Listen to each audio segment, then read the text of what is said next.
আজকে যার জন্য আপনারা এসেছেন তার বক্তব্য শুনেছেন। একটা কথা সে বলেছে,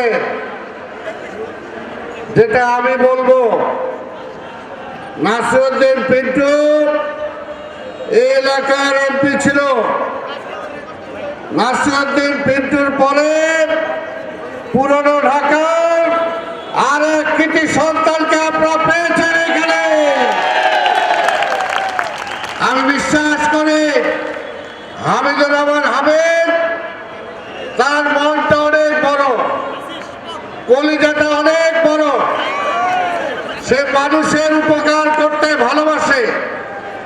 আল্লাহ তাকে যেরকম দিয়েছেন সেও মানুষকে দুই হাত ভরে সেরকম দান খয়রাত করে।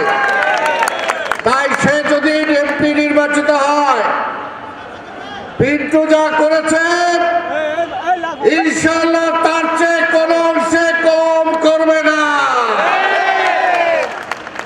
সেও পুরনো ঢাকার মানুষ। যেরকম পিন্টু বলতো, আরে হালায় কয় কি, ওই হামিদও কিন্তু এরকম কয়ে ফেলাইব দেখবেন। কারণ পুরনো ঢাকার মানুষ, তারা মানুষকে উপকার করতে ভালোবাসে। এলাকার যত উন্নয়ন হয়েছে নাসিরউদ্দিন পিন্টু করেছে, এরপরে আর কেউ করতে পারছে? আগামী দিনে করবে হামিদুর রহমান হামিদ।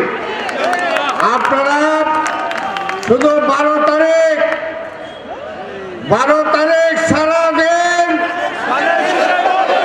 12 তারিখ সারা দিন, 12 তারিখ সারা দিন আরে কিসে ভোট দিন। পরিষ্কার কথা, আজকে তার বিরুদ্ধে কে দাঁড়াইছে? তার কোনো পরিচয় আছে? তারে কেউ চিনে? কোথেকে আইছে জানি না, জানি না। আপনাদের এলাকার লোকজন চিনে না।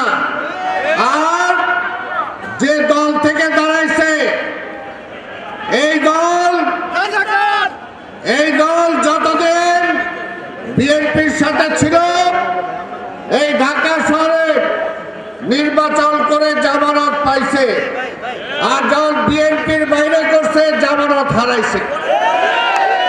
কিছু কিছু মিডিয়া, কিছু কিছু ব্যক্তি আজকে এই দলটাকে বিএনপির প্যানেল নিয়ে আসার চেষ্টা করছে।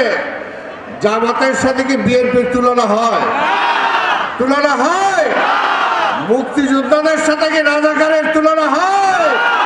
হয় না। তাই বলতে চাই, আজকে মা বোনেরা এখানে আছেন, সময় কম, খালি একটা কথা বলতে চাই মা বোনদেরকে, যদি এই যে আরেকটা দল নির্বাচনের কথা বলে, তারা যদি নির্বাচিত হতে পারে, ঘর থেকে বাইরে যেতে পারবেন না। মা বোনেরা ঘর থেকে বাইরে যেতে পারবেন না। মেয়েরা স্কুল কলেজ যাওয়া বন্ধ হয়ে যাবে। এখন তারা বলে লোকজনের ঠকানোর জন্য বিভিন্ন কথা বলে, কিন্তু তারা বলে মেয়ের সমান অধিকার চায়।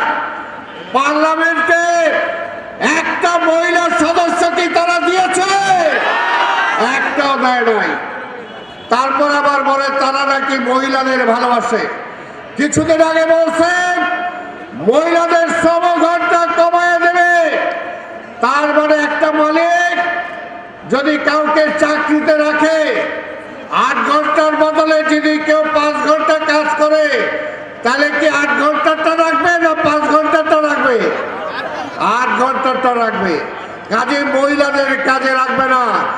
ও ইনডাইরেক্টলি মহিলাদেরকে ঘরে ঢুকিয়ে দিতে চায়। আরো পরিষ্কার বলতে চাই, তারা যদি আসে, এই দেশটা আফগানিস্তান